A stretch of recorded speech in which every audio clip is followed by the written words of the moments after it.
If you have an anxiety issue, I first want to say that you've really already made the first step of resolving the condition by just knowing what it is.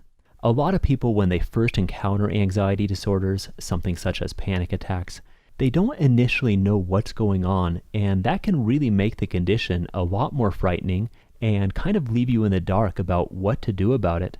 But at this point, if you've already identified your condition as an anxiety disorder, you've probably also already discovered that it's a very common mental health issue, and there are really a lot of approaches that you can take to overcoming it. What I want to do here is share with you one of those approaches, which is what worked for me. So, starting with the assumption that what you're experiencing is in fact anxiety, the next step is to determine why that anxiety has arisen in your life, and then implement a strategy to reverse that trend. In most cases, the cause of anxiety lies with your thought processes, meaning the way you mentally perceive your world and what you expect from it. A person with an anxious mind often has their thoughts dominated by fear-based thinking and somewhat negative expectations. Putting your anxiety aside for a minute, are you also a worrier? Do you get nervous very often, or do you experience stress sensations very often? If the answer is yes, don't be surprised. Anxiety, worry, stress, nervousness, they're all kind of the same thing, relating to fear-based expectations about future events or even your current environment. Now, some worry is okay. It can be worry that motivates us to take action to improve our lives or to study for a test. For some people, anxiety is the last line of defense that gets them out of bed in the morning, going to work, and avoiding homelessness. And it's nervousness that helps keep us alert and on guard in truly dangerous situations. However, problems arise if we develop a mental habit of worrying about trivial matters or if normal everyday situations start to cause us to become nervous. Because theoretically, everything we do in every moment of our lives has the potential for something to go wrong, and therefore for causing worry, nervousness, or various anxiety sensations to arise. There's always the possibility that something might not go the way we want. And if we let that perpetual flow of negative possibilities or negative potentials dominate our thinking, then sooner or later, anxiety will grow. And it may start off subtle, but with time, it can get to the point that even when you're relaxing or doing what were once leisure activities, the overload of negative thoughts, worries, and fears that continue lingering in your subconscious mind can create a perpetual anxiety sensation. It may start off feeling like simple stress, but long-term symptoms of anxiety can include panic attacks, agoraphobia, mild depression, derealization, things like headaches, dizziness, chest pains, and all sorts of other stuff. So this might ring a bell with you, and hopefully it makes sense, because understanding the origins of your anxiety symptoms will make many of the solutions seem a lot more logical. And that sort of understanding about what's going on in you might also be somewhat comforting. But of course, you're probably more interested in treating the anxiety and getting on with your life. So the logical solution, you would think, from what I've said so far, would be to start thinking thoughts that are more positive and to stop focusing on the negative potential of everything in life. Even Albert Einstein once said that the most important decision we'll ever make in our lives is whether we believe we live in a friendly universe or a hostile one. And perspective is a choice, and things have a way of falling into place in accordance with what you believe. So in the long run, it really is in your best self-interest to try to cultivate an overall attitude or expectation from life that's somewhat more on the positive side.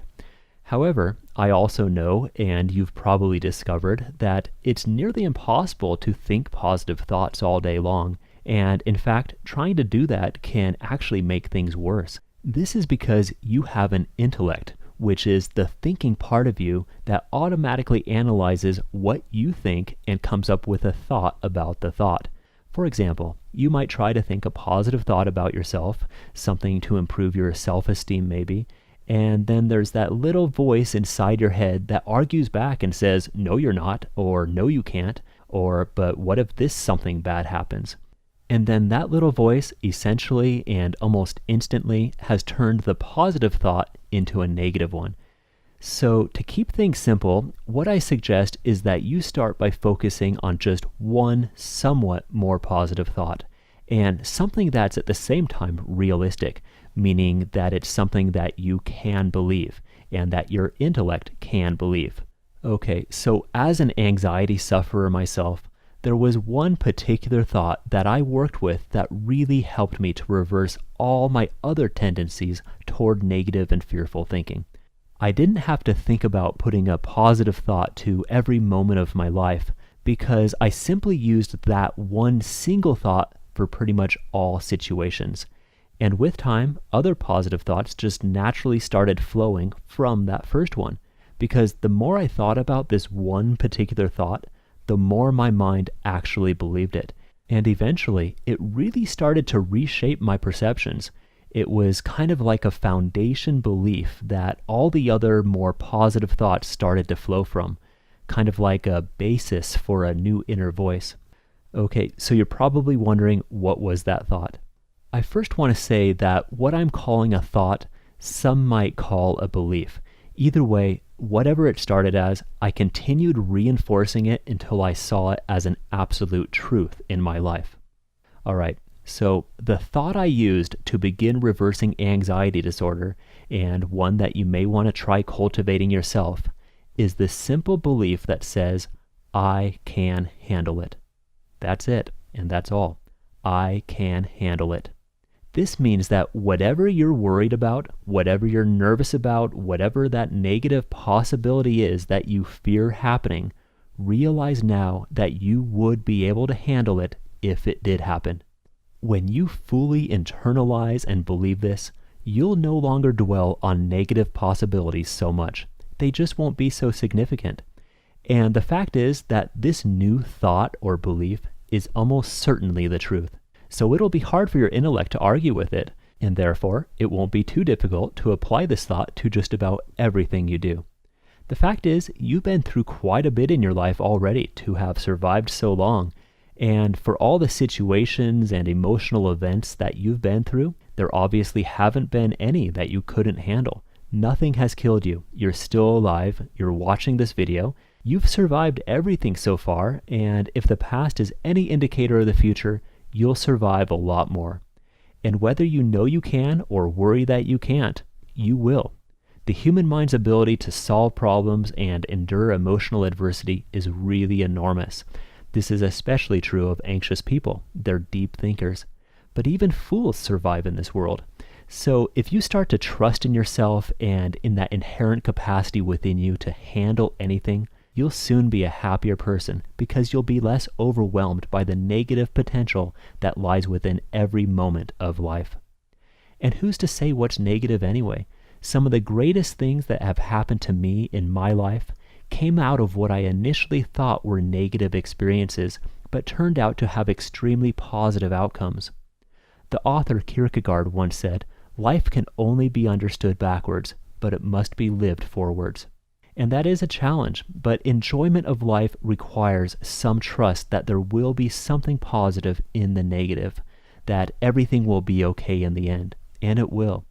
Intellectually, we don't know that for sure, but choosing as your perception that good things are coming will certainly help you be a happier person and live a better life.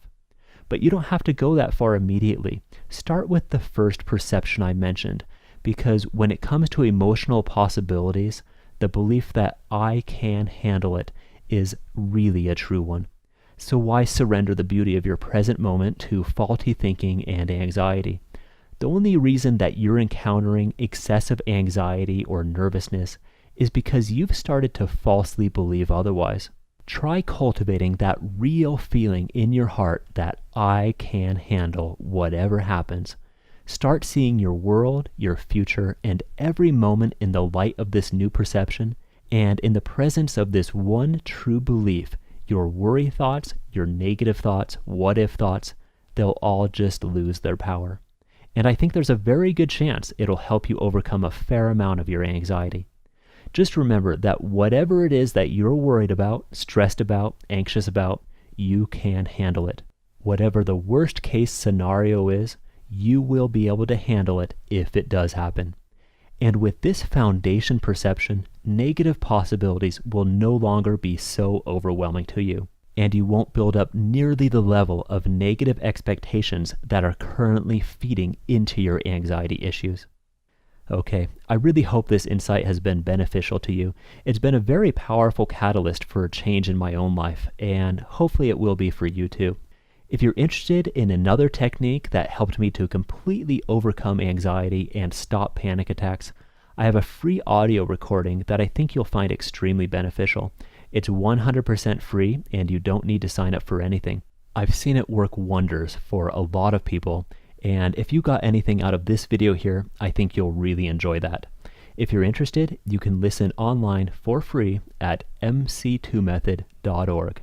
That's mc2method.org. Thanks for watching, and good luck to you.